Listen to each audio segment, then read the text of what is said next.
From Lagos, the nation's commercial capital, this is the News at 10. Live from Channels Television. Reporting tonight, Ijoma Onyato. Hello and welcome. Outrage trails viral video showing Nigerians being forced out of their homes and their passports seized by security personnel in China. Federal government condemns inhumane treatment of Nigerians in China as Speaker of the House of Representatives demands explanation from Chinese ambassador in Nigeria over the viral video. NCDC confirms 17 new cases of COVID-19 in Nigeria, 8 of them in Lagos, 3 in Katsina, 2 in the FCT, 1 in Niger, Anambra, Kaduna and Ondo, bringing the total number of confirmed cases to 305. And global death toll from COVID-19 exceeds 100,000 as the World Health Organization raises concern about what it describes as deadly resurgence in some countries. Plus, we'll have business, sports, news from Abuja, the FCT, and of course, later on, international news from our studios in London.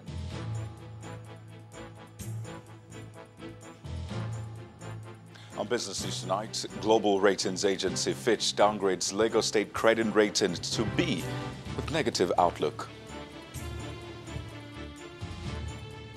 On sports news tonight, Gianni Infantino, the president of FIFA, cautions against restarting football too early amid the coronavirus pandemic, calls such move irresponsible. And from Abuja, Nigerians mark low-key Good Friday amid COVID-19 pandemic. Clerics say it's time for sober reflection.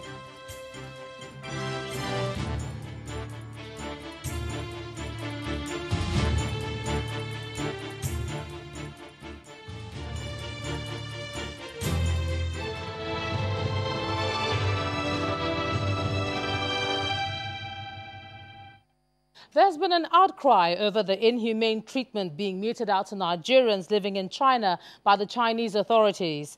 A video that's gone viral on social media shows a Nigerian diplomatic official protesting the maltreatment to a Chinese government agent. Let's take a look at that video. The first 14 days is acceptable by us. Another 14 days, you didn't communicate to us. That you are going to do another 14 days after 14 days. They have tested negative and then they have given them the paper.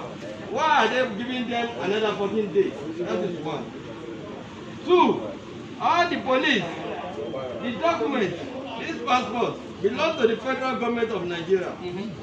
In line with international practice, no any country have the right to seize the international passport of another country. Wait! They are not in my hand. I just withdraw it from them. They seize it. You have that. I said they seize it. And then you know, your deputy general, all the passports of Nigeria they seize. Ask him. It was released yesterday. Why are they seizing Nigerian passport? It does not belong to the China. If you seize Nigerian passport, it's like you are seizing Nigeria as a whole. It's not acceptable. That's another thing. The third one I'm going to tell you, you didn't communicate to us that you are going to go to all the Nigerian houses and then you are going to ask them to come out and go and quarantine them. Did you communicate to us? No. Nobody communicated to us. If you want to do your policy of 14 days, shut down everybody. Don't discriminate. Everybody, you sit at home. And as is suggested in another video, Nigerians are being kicked out of their homes. They're not allowed to use supermarkets or hospitals, among other inhumane treatment in China. Meanwhile, the Speaker of the House of Representatives demanded an explanation from the authorities in China about the inhumane and unlawful treatment of Nigerians resident in the Asian country. Mr. Femi Gbajabiamila, who met with the Chinese ambassador to Nigeria, Zhu Pingjiang, today in Abuja, described the situation as unacceptable.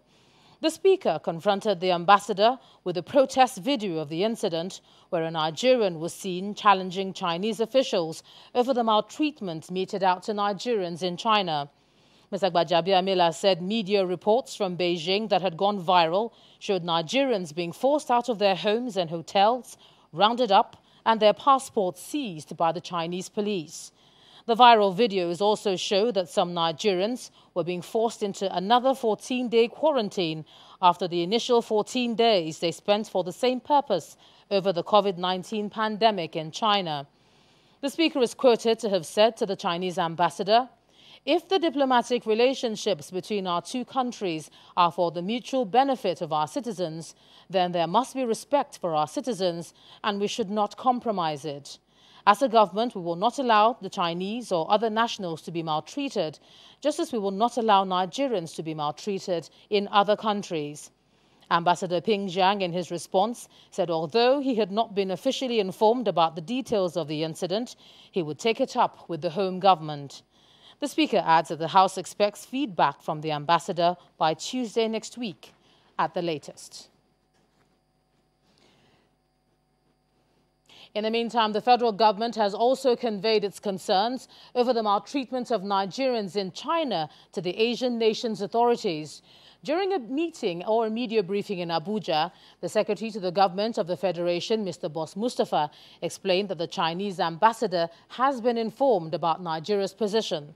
He also gave Nigerians living in China the assurance of the government's commitment to their safety and welfare.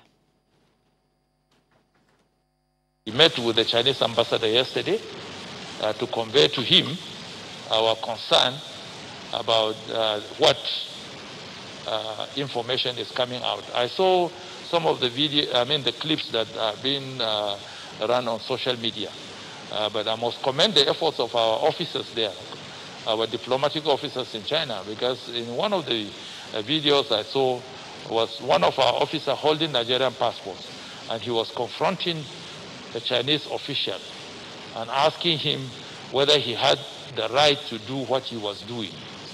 And I think we are taking steps. And the first step diplomatically was to invite the ambassador to formally lodge that complaint.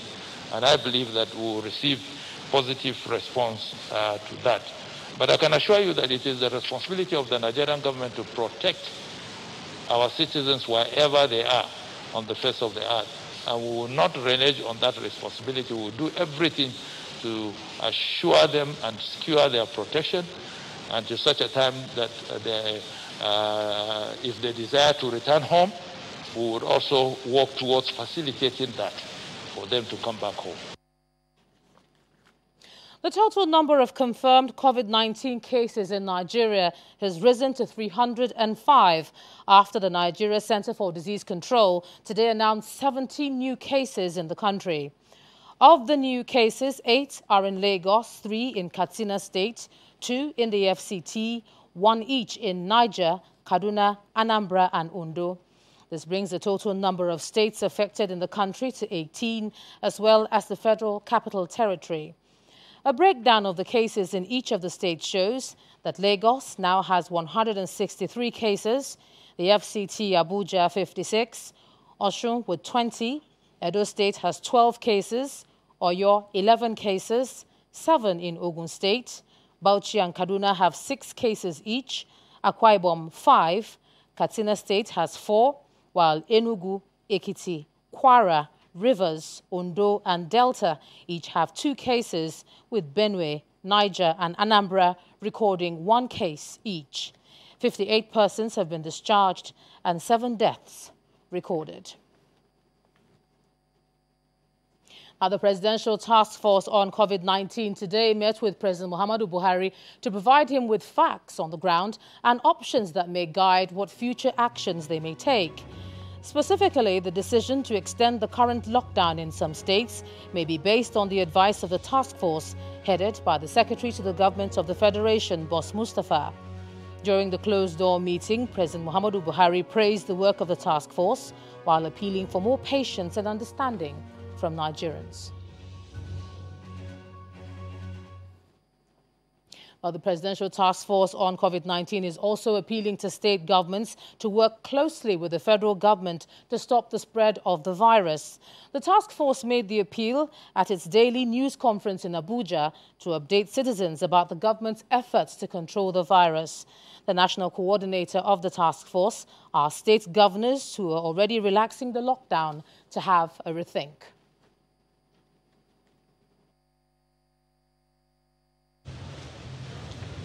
Coronavirus has, since the last 2 months, when the index case was reported, spread to 16 states in Nigeria, plus the Federal Capital Territory, forcing the federal and state governments to set up several response teams. The Secretary to Government of the Federation. At this news conference in Abuja, members of the Presidential Task Force appealed to state governors to form a strong synergy with the federal government to stop the spread of COVID-19 in the country. I want to once again appeal to all subnational entities to recognize the serious nature of this situation and to synergize with the federal government so that together we could win the war. The Minister of Health also informs the gathering about the country's current capacity to test for COVID-19. The Federal Ministry of Health, through the Center for Disease Control, is increasing testing capacity continuously. And as of today, we have about 10 laboratories capable of testing COVID-19. All designated isolation and treatment centers have adequate supplies to manage cases, and there is no shortage of personal protective equipment, and also no fear of shortage in the short term for health workers. Both the national coordinator of the task force and the Director General of the Nigeria Center for Disease Control expressed concern over the relaxation of the lockdown in some states. We have noted that some states have started lifting their ban or relaxing their containment protocols. And this is really not the right time to do so, partly because we still have an ongoing pandemic which is global. It is also not the right time to do so because we could end up having a real recrudescence of infections. We hold our religious gatherings very dear to our heart. So I really call on all of us, Nigerians, Christians, Muslims, and whatever other religion that you have, to remember we need to pay a short-term price for a long-term goal. And physical distancing is probably the most important tool. The last few days, we've seen... Fielding questions from Channels Television's reporter, the Director General of the Nigeria Center for Disease Control allays the fears that the increasing cases of COVID-19 could overstretch available resources. Every year, we admit 50 individuals to train them on a 2-year program on field epidemiology. These are all public servants. They come from the states. They are trained for 2 years with us. They go back to the states. So what we do when we are responding to this, we bring them back into the teams. They already know how we work. They've worked with us for 2 years throughout their training. So really, this is the resource that we're now pulling into the country to support our response as we deploy. There are at least 16 states in Nigeria that are currently battling to prevent further spread of COVID-19. And since the virus is no respecter of boundaries, the need for strong collaboration among state actors to contain the virus cannot be overemphasized.